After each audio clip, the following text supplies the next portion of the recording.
Assalamualaikum and welcome to the next lecture of British Constitution. Our today's topic is British Parliament, برطانوی parliament. برطانیہ کی parliament کو mother of all the parliament کہا جاتا ہے. برطانیہ کے اندر پارلیمانی نظام ہے، اس لیے پارلیمنٹ وہاں کا مقتدر اعلیٰ کا حامل ادارہ بھی سمجھا جاتا ہے. اس ادارے کو برطانیہ کے سیاسی نظام میں مرکزی حیثیت حاصل ہے. برطانیہ کی پارلیمنٹ کا آغاز ہمیں ولیم آف نارمنڈی کے دور سے ہی نظر آتا ہے، جب اس نے پارلیمنٹ کا اجلاس بلانا شروع کیا اور رفتہ رفتہ پارلیمنٹ کے اختیارات میں اضافہ ہوتا گیا. 1688 میں جب برطانیہ کے اندر چارلز دوم نے برطانیہ کے اندر شاندار انقلاب آیا اور چارلز دوم نے پارلیمنٹ کے اختیارات کو تسلیم کر لیا، تو پارلیمنٹ ایک مقتدر اعلیٰ ادارہ کی حیثیت سے سامنے آیا. اور 1689 کے ازداشت حقوق کے بعد اس ادارے کو بہت زیادہ اہمیت حاصل ہوگی، اس کے وقار میں اضافہ ہوا اور اس کے اختیارات و فرائض میں بھی بے پناہ اضافہ ہوا. اب برطانیہ کے سیاسی نظام میں پارلیمنٹ کے مقتدر اعلیٰ ہونے کی ٹرم بھی یوز کی جاتی ہے، اور ایسا کہا جاتا ہے کہ برطانیہ کی پارلیمنٹ صرف مرد کو عورت اور عورت کو مرد نہیں بنا سکتی، باقی سب کام کر سکتی ہے. یعنی اس ادارے کے پاس اتنے زیادہ اختیارات ہیں. جب پارلیمنٹ کا آغاز ہوا تو ابتدائی طور پر پارلیمنٹ کا صرف ایک ہی ایوان تھا، لیکن آہستہ آہستہ بادشاہ کے پاس جو امراء آتے تھے انہوں نے اپنا اجلاس الگ بلانا شروع کر دیا، اور جو عام طبقہ تھا وہ الگ، انہوں نے اپنا اجلاس الگ سے بلانا شروع کیا. اس طرح پارلیمنٹ کے دو ایوان بن گئے، ایک دارالامراء اور دوسرا دارالعوام. دارالامراء یعنی ہاؤس آف لارڈز اور دارالعوام یعنی ہاؤس آف کامنز. یہ خوبصورت سی بلڈنگ جو آپ کو پکچر میں نظر آ رہی ہے، دس از دا برٹش پارلیمنٹس بلڈنگ، اور یہاں پر دارالامراء اور دارالعوام کے اجلاس ہوتے ہیں. یہ ہاؤس آف کامنز کی بلڈنگ یا اس کا اجلاس کی ایک پکچر ہے، اور یہ ہاؤس آف لارڈز یعنی دارالامراء کے ایک اجلاس کی پکچر ہے. اور دونوں جو ہیں یہ اوورال پارلیمنٹ بھی بہت خوبصورت ہے ان کی، اور بہت شاندار سے، بہت پرانے لیکن بہت خوبصورت یہ آپ کو چیمبرز بنے ہوئے نظر آتے ہیں. تو پارلیمنٹ کو آلریڈی بتا چکی ہوں کہ یہ دنیا کی سب سے پہلی پارلیمنٹ ہونے کا اعزاز حاصل ہے. اس کو mother of all the parliament کہا جاتا ہے، اور برطانوی پارلیمنٹ کا پورا نام کنگ ان پارلیمنٹ ہے. اور پارلیمنٹ ایک بہت با اختیار ادارہ ہے، اور اس کے اختیارات جیسے جیسے بادشاہت اور کے آئینی ادارے کی حیثیت اختیار کر گئی اور بادشاہ کے اختیارات کم ہوتے گئے، ویسے ویسے پارلیمنٹ کے اختیارات بڑھتے چلے گئے. اور پارلیمنٹ کے مقتدر اعلیٰ ہونے کی اس لحاظ سے اس کی کئی دلائل ہیں کہ یہ اس کے سامنے حکومت یعنی وزیر اعظم اور اس کی کابینہ جواب دہ ہیں. یہ جب چاہے ان کو ان کے عہدوں سے برطرف کر سکتی ہے، اور ایون یہ کوئی ایسا ایکٹ بنا کر بادشاہت کو بھی ختم کرنے کا اعلان کر کے برطانیہ کو ریپبلک بھی بنا سکتی ہے، اور اس کے اوپر کسی قسم کی کوئی پابندیاں نہیں ہیں. لیکن اوورآل برطانیہ کا ایک بہت باشعور برطانوی قوم بہت باشعور قوم ہے، سیاسی لحاظ سے بہت پختہ ذہن کے مالک ہیں، اور وہاں کی رائے عامہ اتنی زیادہ مضبوط ہے کہ پارلیمنٹ وہاں کی کبھی بھی اپنے اختیارات سے تجاوز نہیں کر سکتی. اور اس کے علاوہ وہاں پر کیبنٹ بہت زیادہ اسٹرانگ ہے، اور کابینہ اور پارلیمنٹ کے کابینہ کے پارٹی کی پارلیمنٹ کے اندر اکثریت ہوتی ہے،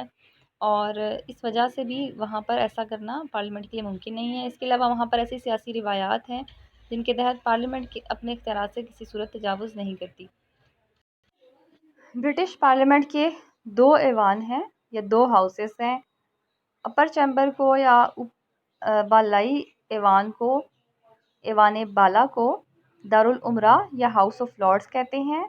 اور لوور چیمبر یا ایوان زیری کو ہاؤس آف کامنز کہتے ہیں. دارالامراء ایک برطانوی روایتی ادارہ ہے، اور دنیا میں جہاں جہاں دو ایوانی پارلیمنٹ ہے، پارلیمنٹ کے اپر چیمبر میں اور دارالامراء دنیا میں جہاں جہاں قائم ہے وہاں پر جو دارالامراء یعنی اپر چیمبر کے ارکان ہیں وہ انڈائریکٹ طریقے سے منتخب ہو کر آتے ہیں. لیکن برطانیہ کا جو دارالامراء ہے یہ ایک ایسا واحد ادارہ ہے جو کہ موروثی حیثیت کا ہے، اور اس میں تقریباً 90 to 95% ارکان ایسے ہیں جو موروثی ہیں، یعنی باپ کے بعد بیٹے کو اس کی رکنیت ملتی ہے۔ اور اس کے علاوہ دارالعمرہ کی رکنیت شاہی خاندان کے افراد کو حاصل ہوتی ہے، کچھ افراد کو تاعمر اس کی رکنیت دی جاتی ہے، ان کو ایک اعزاز دینے کے لیے اور ایک آنرری ان کو حیثیت دینے کے لیے۔ تو اب ہم دیکھیں گے کہ اس کی جو تنظیم کیسے ہوتی ہے۔ دارالعمرہ کیونکہ بنیادی طور پر یہ ایک موروثی ادارہ ہے اور برطانیہ بہت جمہوری انداز کو اپنانے والا ملک ہے، اس لیے وہاں پر دارالعمرہ اور جو عوام تھے ان کے اختیارات پہلے تو برابر تھے، لیکن آہستہ آہستہ جیسے جیسے جمہوری روایات زیادہ زور پکڑتی گئیں تو دارالعمرہ کے اختیارات بالکل برائے نام رہ گئے، اور 1911 اور 1949 میں 2 ایکٹ پاس کیے گئے جس کے بعد دارالعمرہ کی حیثیت بالکل برائے نام ہو کر رہ گئی، کیونکہ یہ ایک موروثی ادارہ ہے اور جمہوری جہاں جس ملک کے اندر جمہوری نظام ہو وہاں پر جمہوری اداروں کو زیادہ اہمیت حاصل ہوتی ہے۔ دارالعمرہ کی تنظیم کیسے ہوتی ہے؟ اس کے ارکان کی تعداد، کوئی ایسا قانون پارلیمنٹ نے پاس نہیں کیا کہ اس کے ارکان کی تعداد ایگزیکٹ ہو، تو اس کے ارکان کی تعداد 1000 تھی اور اب تقریباً 1200 ارکان پر مشتمل یہ ادارہ ہے۔ اس کے اندر موروثی امراء کی تعداد 615 ہے، تاحیات امراء 74 ہیں، قانونی امراء بھی ہیں اور مذہبی نمائندے بھی ہیں، اور شاہی خاندان کے افراد کو بھی اس کی رکنیت دی جاتی ہے، اور یہ رکنیت صرف اعزازی طور پر ہوتی ہے۔ تو ہم دیکھتے ہیں کہ اس کے ارکان کی تعداد اس کے ارکان کی جو اس کی تنظیم ہے وہ کس طرح ہوتی ہے۔ سب سے پہلے شاہی خاندان کے تمام افراد کو دارالعمرہ کی رکنیت اعزازی طور پر دی جاتی ہے، یعنی ملکہ، اس کے بچوں کو، جتنے بھی بچے ہوں گے پھر آگے ان کے بچے، پوتے پوتیاں ملکہ کے، اسی طرح ملکہ کے بہن بھائی، ان کے بچوں کو، جو بھی لوگ شاہی خاندان سے تعلق رکھتے ہیں، رائل فیملی کے سب ممبرز کو ان کی رکنیت حاصل ہوتی ہے۔ لیکن ان کے بارے میں ایک اسپیشلٹی یہ ہے کہ وہ ایوان کی کارروائی میں حصہ نہیں لیتے، اجلاس میں شریک نہیں ہوتے، اور نہ ہی کسی قسم کی حلف وفاداری لیتے ہیں، اور کسی قسم کی ڈسکشن میں حصہ نہیں لیتے، کسی کے حق میں یا فیور میں کبھی کوئی بیان نہیں دیتے۔ ایسا اس لیے کیا جاتا ہے کہ شاہی خاندان کی حیثیت کو نیوٹرل رکھا جائے اور وہ کسی پارٹی یا کسی سیاسی جو بحث ہے اس سے دور رہیں، اور دوسری طرف اس لیے بھی کیا جاتا ہے کہ ان کی حیثیت محض اعزازی ہوتی ہے، ان سے دارالعمرہ کے اندر کسی قسم کی کارروائی سے ریلیٹڈ ان سے کوئی امید نہیں کی جاتی۔ اس کے بعد دوسرے اس کے اندر پیئرز آتے ہیں جن کو موروثی امراء کہتے ہیں، اور جو موروثی امراء ہیں ان کی تعداد اب تقریباً 900 ہو گئی ہے، پہلے یہ 800 سے زیادہ تھی اور اب تقریباً 900 یہ ارکان ہیں۔ اور موروثی امراء کو وزیر اعظم کے مشورے سے تاجدار یعنی بادشاہ نامزد کرتا ہے، اور جب کوئی رکن فوت ہوتا ہے تو اس کا پہلے صرف ایسا تھا کہ صرف اس کا بیٹا یا اولاد نرینہ ہی اس کا رکنیت بن سکتا تھا، لیکن اب جو بھی کسی بھی امیر کی اگر ڈیتھ ہوتی ہے تو اس کے کسی بھی بیٹے کو یا کسی اولاد کو اس کا رکن بنا دیا جاتا ہے۔ موروثی امراء کے کئی درجے ہیں، مارکوس بھی ہوتے ہیں، ایرل بھی ہوتے ہیں، بیرن، وائسکاؤنٹ اور ڈیوک، یہ وہاں پر مختلف آپ کہہ سکتے ہیں کہ امراء کے درجے ہیں۔ جس طرح ہم پاکستان کے کلچر میں رئیس لفظ یوز کرتے ہیں، سیٹھ لفظ یوز کرتے ہیں، نواب یوز کرتے ہیں، یہ ایک کاسٹ سسٹم بھی آ جاتا ہے، یا وڈیرے سندھ سائڈ بھی ہوتے ہیں، چودھری ہوتے ہیں، ملک ہوتے ہیں، یہ مختلف کاسٹ، آپ اس کو کاسٹ بھی کہہ سکتے ہیں، اور مختلف علاقائی ان کی پہچان بھی ہوتی ہے جن جن علاقوں پر ان کی حکومتیں ہوتی ہیں۔ اسی طرح برطانیہ کے اندر یہ مختلف درجے ہیں، اور انہی درجوں یہی جو درجے ہیں ان کو یہاں پر بھی حاصل ہوتے ہیں، یعنی جو بڑی جاگیر کا مالک ہوگا وہ ڈیوک ہوگا، تو اس طرح ان کے مختلف انہی ناموں سے ان کو ایوان کے اندر بھی پکارا جاتا ہے، لیکن جب انہیں دارالعمرہ کی رکنیت حاصل ہو جاتی ہے تو پھر اس کو ان کی حیثیت میں کوئی فرق نہیں ہوتا، دارالعمرہ کی رکنیت کی حیثیت میں یہ سب اپنی جو بھی ان کا اعزاز ہے اس لحاظ سے یہ برابر ہوتے ہیں۔ اور ان کے جو دارالعمرہ کی رکنیت کو وزیر اعظم بادشاہ کے وہ مشورہ دیتے ہوئے جب چاہے ان کی تعداد کو بڑھا سکتا ہے، اور ایسا وہ اس لیے بھی کرتا ہے کہ یعنی امراء کی جو قوت ہے اس کو ان کے زور کو توڑنے کے لیے، یعنی ایک اگر جیسے ڈیوکس بہت زیادہ ہو گئے ہیں تو وہ بیرنس کو بہت کچھ وہ ان بیرنس میں سے موروثی امراء کو لا کر اس تعداد کو ایکول کرنے کی کوشش کرتا ہے۔ اس کے بعد تیسرے نمبر پر وہ امراء آتے ہیں جو تاحیات ہوتے ہیں، یعنی ان کی ڈیتھ کے بعد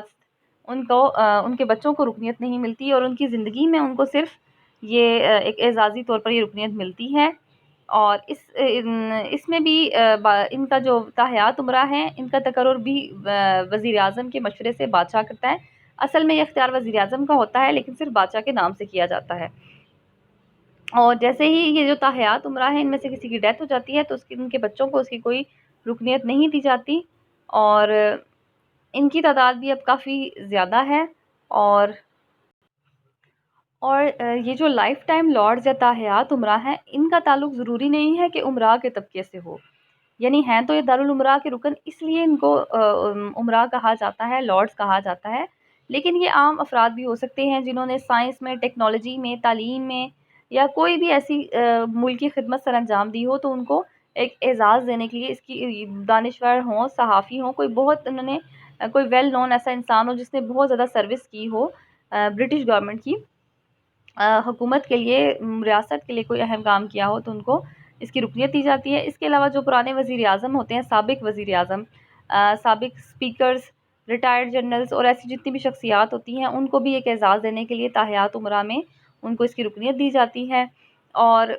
یہ جو تاحیات امراء ہیں، یہ اپنی زندگی تک اپنے اس عہدے پر فائز رہتے ہیں، اور تاحیات امراء میں ایون خواتین کو بھی رکنیت دی جاتی ہے۔ اس کے بعد آتے ہیں اسکاٹ لینڈ کے امراء۔ اسکاٹ لینڈ کے امراء بھی اس کا دارالامراء کا ایک پارٹ ہوتے ہیں، اور ان کو بھی اس کے اندر نمائندگی دی جاتی ہے۔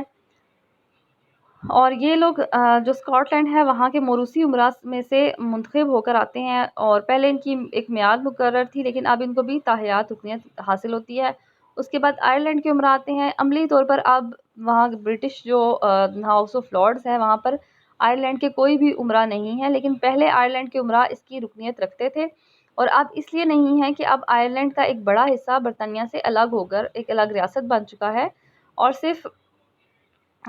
جنوبی آئرلینڈ آپ کہہ سکتے ہیں، اس کا ایک چھوٹا سا پارٹ برطانیہ کے ساتھ ہے، جو کہ برطانیہ کا ہی حصہ ہے، تو وہاں سے کوئی ایسا امراء نہیں آتے۔ لیکن جب آئرلینڈ جو کہ اب ایک علیحدہ ریاست ہے، جب وہ برطانیہ کا حصہ تھا، تو وہاں سے بھی امراء آتے تھے، اور وہ بھی ہاؤس آف لارڈز کے اندر شامل ہوتے تھے۔ اس کے بعد آتے ہیں مذہبی امراء۔ مذہبی امراء میں وہ افراد آتے ہیں جو کہ برطانیہ کی بڑی جو چرچز ہیں، ان کے آرچ بشپس ہو سکتے ہیں، اور ان کو اس کی رکنیت حاصل ہوتی ہے۔ یہ ایسے ہی ہے جیسے کہ پاکستان کی، یا پاکستان کے اندر تو اس طرح سے ہمارے سینٹ میں نہیں نمائندگی حاصل ہوتی، لیکن فار ایگزامپل پاکستان کی جو سب سے مرکزی مسجد ہے، یا جس طرح پاکستان کے اندر اسلامی نظریاتی کونسل میں اہم جو ادارے ہیں، اور جو بھی آپ کہہ سکتے ہیں کہ نظریاتی کونسل کے اندر اس طرح کے اہم علماء کرام کو شامل کیا جاتا ہے، مفتیوں کو شامل کیا جاتا ہے، تو اس طرح برطانیہ کے اندر جو بڑی ان کے چرچز ہیں، وہاں سے جو نمائندے ہیں، ان کو بھی اس کی رکنیت دی جاتی ہے، اور یہ موروثی حیثیت نہیں رکھتے، بلکہ جس بھی یہ چرچ یا گرجا گھر میں ہوتے ہیں، وہاں کے اپنے ان کے منصب کے لحاظ سے ان کو رکنیت حاصل ہوتی ہے، اور ان کی ڈیتھ کے ساتھ یہ بھی ختم ہو جاتی ہے۔ اس کے بعد آتے ہیں قانونی امراء۔ اور برطانیہ کے ہاؤس آف لارڈز کے اندر کئی ایسے قانون دانوں کو بھی اس کی رکنیت دی جاتی ہے جو قانون کے شعبے سے تعلق رکھتے ہوں، پرانے جو ججز ہیں وہ ہوں، یا سابقہ ججز جن کو کہتے ہیں وہ ہوں، یا قانون دان ہوں، سینئر ایڈوکیٹ یا وکیل رہ چکے ہوں۔ اور ایسا اس لیے کیا جاتا ہے کہ 2006 سے پہلے برطانیہ کا جو دارالامراء تھا، وہاں کی سب سے بڑی عدالت بھی تھی، یعنی دارالامراء میں جو قانونی ماہرین ہوتے تھے وہ، اور دارالامراء کا جو سب سے جو ہاؤس آف لارڈز کا جو چیئرمین ہوتا تھا، یہ وہاں کی سب سے بڑی عدالت یعنی سپریم کورٹ کی طرح سے کام کرتے تھے۔ لیکن 2006 میں ایک ایکٹ کے ذریعے اس دارالامراء کی جو قانونی حیثیت ہے، وہاں کی سب سے بڑی عدالت ہونے کی حیثیت کو ختم کر دیا گیا ہے، اب ایسا وہاں پر نہیں ہے۔ اب دارالامراء کی اوورال ہم دیکھیں تو رکنیت بہت سارے افراد کو حاصل ہوتی ہے، اس میں موروثی امراء بھی ہیں، اس میں تاحیات بھی ہیں، اس میں شاہی خاندان کے مذہبی اور قانونی کافی سارے افراد شامل ہیں، اور ان کی جو ارکان کی تعداد ہے وہ اب تقریباً 1200 بنتی ہے، لیکن اس کے باوجود اس کا کورم صرف 3 ہے، اور ایسا اس لیے کیا گیا ہے کہ اس کے اندر ارکان کی جو رکنیت ہے وہ، یا آپ کہہ لیں کہ اس کے اجلاس میں شرکت، وہ ہمیں بہت کم نظر آتی ہے۔ ارکان کی عدم دلچسپی کی وجہ سے اس کا کورم اتنا کم رکھا گیا ہے، تاکہ صرف جو ریلیٹو لوگ ہوں، جو اس قانون سے تعلق رکھتے ہوں، یا جب پارلیمنٹ سے ایوان زیری سے ہاؤس آف کامن سے کوئی بل پاس ہو کر آئے تو اس کو ہاؤس آف لارڈز پاس کر دیں۔ تو ہاؤس آف لارڈ کے پاس کرنے کے لیے صرف 3 کا کورم اس لیے رکھا گیا ہے کہ جو ایک رسمی منظوری اس کی چاہیے، وہ کم سے کم افراد بھی اس رسمی منظوری کو پورا کر کے اس بل کو پاس کر کے اس کو قانون کا درجہ دلوا سکے۔ تو یہاں پہ ہمارا جو دارالامراء کا انٹروڈکشن ہے وہ کمپلیٹ ہوتا ہے۔ اب ہم دیکھیں گے کہ دارالامراء کن اصول و ضوابط یعنی رولز اینڈ ریگولیشنز کو فالو کرتا ہے۔ دارالامراء کا جو کورم ہے وہ میں آلریڈی آپ کو بتا چکی ہوں کہ صرف 3 ہے، اور اتنے بڑے ایوان نے جس کے اندر تقریباً 1000 سے زیادہ اور 1200 تک تقریباً اس کے ارکان ہیں، اتنا زیادہ کم کورم اسی لیے رکھا گیا ہے کہ جو رسمی منظوری چاہیے ہوتی ہے دارالامراء سے، وہ کم سے کم ارکان سے بھی حاصل کی جائے، اور مجموعی طور پر اگر ان کی اوسط نکالی جائے کہ کتنے افراد سالانہ اس کے اجلاسوں میں شرکت کرتے ہیں، تو وہ تقریباً 250 بنتے ہیں، جو کہ بہت بڑی تعداد ہے۔ اتنی بڑی تعداد میں سے اتنے کم افراد کا یہ نہ اس کے اندر دلچسپی نہ لینا حیران کن ہے، لیکن اس کے باوجود اس لیے بھی اس کے اوپر اتنا زیادہ اس کا کورم بھی کم رکھا گیا ہے، اور اس لیے اس کا اصول و ضوابط اتنے ریلیکس بنائے گئے ہیں کہ بہت ایک تو شاہی خاندان کی سب افراد کو اس میں جمہوریت حاصل ہوتی ہے، اور دوسرا جو موروثی امراء ہیں ان میں سے بہت سارے ایسے امراء بھی ہوتے ہیں جو اپنی ساری زندگی میں ایک دفعہ بھی اس کے اجلاس میں شریک نہیں ہوتے، تو ان کو اجلاس کی شرکت میں باؤنڈ نہیں کیا جاتا۔ اس کے بعد جو اس کے اندر استعفے کا طریقہ ہے، پہلے تو موروثی امیر جو تھے وہ ان کو اجازت ہوتی ہے کہ تھی کہ وہ پہلے ایسا تھا کہ کوئی بھی استعفے کا رواج نہیں تھا، موروثی جو امراء تھے وہ نسل در نسل ان کی یہ چلتی رہتی تھی، لیکن پھر اب ان کو اجازت حاصل ہے کہ 1 سال کے اندر وہ استعفیٰ دے سکتے ہیں، اور اس کے علاوہ جو ان کو اور جو موروثی امراء کے علاوہ جو باقی امراء جن کو بھی حاصل ہوتی ہے اس کی رکنیت، وہ بھی چاہیں تو اب استعفیٰ دے سکتے ہیں۔ اور اس کے اندر جو لوگوں کو رعایات یا پریویلیجز حاصل ہوتے ہیں، مراعات حاصل ہوتی ہیں، وہ یہ ہوتی ہیں کہ ایوان میں شرکت کے لیے جو آمد و رفت کا خرچ ہے وہ سرکاری خزانے سے ادا ہوتا ہے، اور ان کو امراء کو جوری کی خدمات سے مستثنیٰ قرار دیا گیا ہے۔ یہ تب تک تھا جب تک 2006 میں یہ بطور عدالت عالیہ کام کرتا تھا دارالامراء، تو اب تو دارالامراء بھی اس حیثیت سے کام نہیں کرتا، تو جوری والی خدمات بھی ان سے نہیں لی جاتی، اور نہ پہلے لی جاتی تھی۔ اور 1957 سے دارالامراء کے جو ارکان ہیں جب وہ اجلاس میں شرکت کرتے ہیں تو ان کو ان کا ڈیلی الاؤنس یا روزانہ کا الاؤنس ملتا ہے، لیکن صرف اس کا پارلیمنٹ کا ممبر یعنی دارالامراء کا ممبر ہونے کی وجہ سے یہ ان کے اوپر ایک پارلیمانی ذمہ داری آتی ہے، تو اس وجہ سے انہیں کوئی تنخواہ نہیں ملتی، یعنی اگر وہ اجلاس میں شریک ہوتے ہیں تو انہیں ملتا ہے ڈیلی الاؤنس، اور ٹرانسپورٹ الاؤنس تب ملتا ہے جب وہ ایوان میں شرکت کے لیے آتے ہیں، ادروائز ان کو کوئی ٹی اے ڈی اے نہیں ملتا۔ اور اس کے علاوہ اگر ان کے خلاف کوئی شدید غلطی کر دیں تو ان کے خلاف کارروائی کا اختیار بھی دارالامراء کے جو ارکان ہیں ان کو حاصل ہے۔ ان کے پھر عدالتوں میں چھوٹے چھوٹے یا معمولی نوعیت کے مقدمات میں گرفتار ان کو نہیں کیا جا سکتا۔ اس کے علاوہ ان کو ایک اور پریویلیج یا امراءت یہ حاصل ہے کہ بادشاہ تک انفرادی طور پر ایکسیس رکھتے ہیں، اور وہ اسپیکر اور جو دارالعوام کے ارکان ہیں وہ اسپیکر کو درخواست دیتے ہیں اور پھر وہ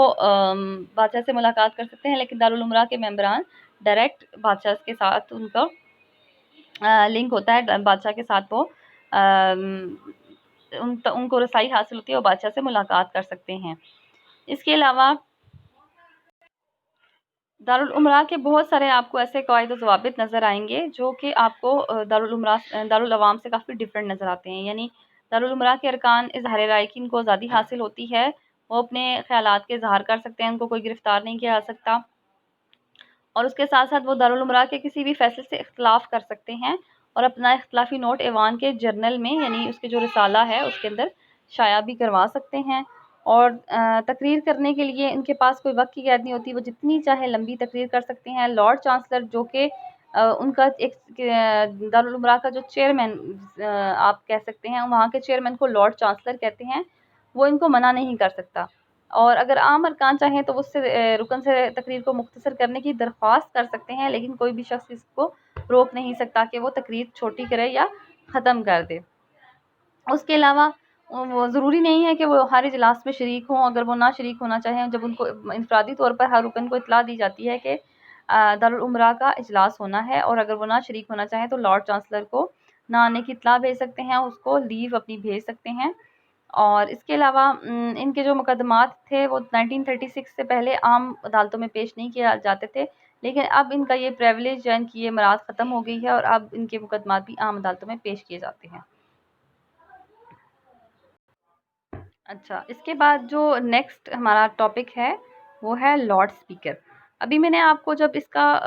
دارالعمرہ کا بتایا تو میں نے آپ کو دو چیزیں بتائیں، ایک یہ کہ دارالعمرہ کی صدارت کرنے والا شخص جس طرح کہ پاکستان میں سینٹ کا چیئرمین ہوتا ہے تو وہاں پر لارڈ چانسلر تھا، اور دوسری چیز میں نے آپ کو یہ بتائی کہ وہاں کی جو دارالعمرہ ہے وہ وہاں کی سب سے بڑی عدالت یعنی چیف سپریم کورٹ کے طور پر کام کرتی تھی، لیکن اب اس کا یہ اختیار ختم ہو گیا ہے، اور یہ برطانیہ کے اندر ایک روایت تھی جو کافی عرصے سے چلی آ رہی تھی، لیکن اس کے خلاف بہت زیادہ آوازیں بھی اٹھیں، کیونکہ دارالعمرہ ایک پارلیمنٹ ہے، اور کسی بھی ملک میں انتظامیہ یا مقننہ کا عدلیہ سے لگا ہونا بہت ضروری ہے۔ تو اس لیے اب 2005 میں کچھ اصلاحات کی گئیں، اور ان اصلاحات اور پارلیمنٹ ایکٹ کی روح سے جو 2005 میں پاس ہوا تو لندن کے اندر انگلینڈ کی سپریم کورٹ بھی بنائی گئی جو وہاں کی سب سے بڑی عدالت ہے، اس کا ایک چیف جسٹس مقرر کیا گیا، اور دوسرا اہم عہدہ وہ تخلیق کیا گیا جس کو لارڈ اسپیکر کہا جاتا ہے، اور لارڈ اسپیکر وہ فرد ہے جو کہ دارالعمرہ کے اجلاس کی صدارت کرتا ہے، اور تقریباً وہی فرائض سر انجام دیتا ہے جو دارالعوام میں اسپیکر انجام دیتا ہے۔ لیکن لارڈ اسپیکر کے آنے سے ایک تبدیلی یہ آئی ہے کہ اب جو لارڈ چانسلر کا عہدہ تھا جو کہ پہلے دارالعمرہ کے جو تھی اجلاس ان کی صدارت بھی کرتا تھا، اور اس کے ساتھ ساتھ انگلینڈ کا سب سے بڑا جو چیف جسٹس جس کو آپ کہہ سکتے ہیں وہ بھی سمجھا جاتا تھا، اس چیز کو لارڈ چانسلر کہا جاتا تھا، اس کی وہ حیثیت بھی ختم ہو گئی۔ اب دو ادارے تخلیق کیے گئے، چیف جسٹس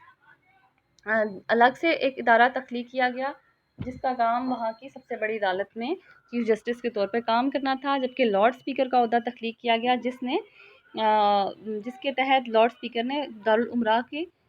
اندر نظم و ضبط کو قائم رکھنا تھا اور اس کے ایوان کے اجلاس کی صدارت کرنی تھی۔ لارڈ اسپیکر برطانیہ کے اندر سب سے پہلے 2006 میں منتخب کیا گیا، اور پہلا جو لارڈ اسپیکر برطانیہ کے میں سامنے آیا وہ بورنس ہیمن تھا، اور اس کے بعد سے جو لارڈ چانسلر ہے اس کا عہد بھی اور اس کا جو عہدہ تھا وہ مکمل طور پر ختم ہو گیا۔ لارڈ اسپیکر کو 5 سال کے لیے دارالعمرہ کے ارکان خود منتخب کرتے ہیں، اور دارالعمرہ کے ارکان جس شخص کو دارالعمرہ کے اندر ووٹنگ الیکشن کی طرح سے کروائی جاتی ہے، جس شخص کو سب سے زیادہ ووٹ حاصل ہوتے ہیں، جو نامنیز ہوتی ہیں ان میں جو سب سے زیادہ ووٹ امیدوار حاصل کرتا ہے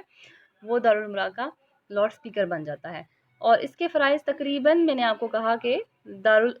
عوام کے اسپیکر کی طرح کے ہوتے ہیں، لیکن تقریباً کا مطلب یہ ہے کہ دارالعوام کا اسپیکر کئی معاملات میں بہت با اختیار ہوتا ہے، اس طرح سے یہاں پر نہیں ہوتا کیونکہ یہ سب عمرہ ہیں اور تقریباً ایک ہی حیثیت کے حامل ہوتے ہیں، تو اس طرح سے نظم و ضبط میں وہ ہمیں چیزیں نظر نہیں آتی جو کہ ہم دارالعوام کے اسپیکر کے دیکھتے ہیں۔ ایون پاکستان کے اندر بھی جو ہماری قومی اسمبلی کے اسپیکر ہیں جو وہ فرائض سر انجام دیتا ہے، وہ برطانیہ کے اندر دارالعوام کا اسپیکر جو سر انجام دیتا ہے، لیکن لارڈ اسپیکر جو کہ دارالعمرہ کا اسپیکر ہے وہ یہ فرائض سر انجام نہیں دیتا، بلکہ وہ اس کا اجلاس بلا سکتا ہے، دارالعمرہ کا اجلاس بلاتا ہے، اسے ملتوی کرتا ہے، لیکن ارکان کو اگر 2 افراد ایٹ اے ٹائم کوئی تقریر کرنے کے لیے کھڑے ہوں تو وہ یہ فیصلہ نہیں کرتا کہ پہلے کس کو بولنے کی اجازت دے گا، اسی طرح کسی رکن کو وہ یہ نہیں کہہ سکتا کہ وہ اپنی تقریر کو ختم کرے۔ تو اس طرح جو لارڈ اسپیکر ہے وہ اوورآل ایوان کے اندر آپ کہہ سکتے ہیں کہ کسی حد تک نظم و ضبط کو قائم رکھنے کا ذمہ دار ہے، لیکن وہ ان کو وہاں سے نکلنے کا حکم نہیں دے سکتا۔ اس لیے کیا جاتا ہے کہ اس کے اندر سارے اہم جو عہدیدار ہوتے ہیں جیسے پرانے سابقہ وزرائے اعظم، سابقہ جنرلز وغیرہ، تو ان کو ایک رسپیکٹ دینے کے لیے اس ادارے کی جو رولز اینڈ ریگولیشن ہیں وہ کافی حد تک مختلف بنائے گئے ہیں۔ تو یہاں پر ہمارا یہ جو دارالامراء کی آرگنائزیشن ہے اور دارالامراء کا جو لارڈ اسپیکر تھا، وہ یہ ٹاپک کمپلیٹ ہوتا ہے۔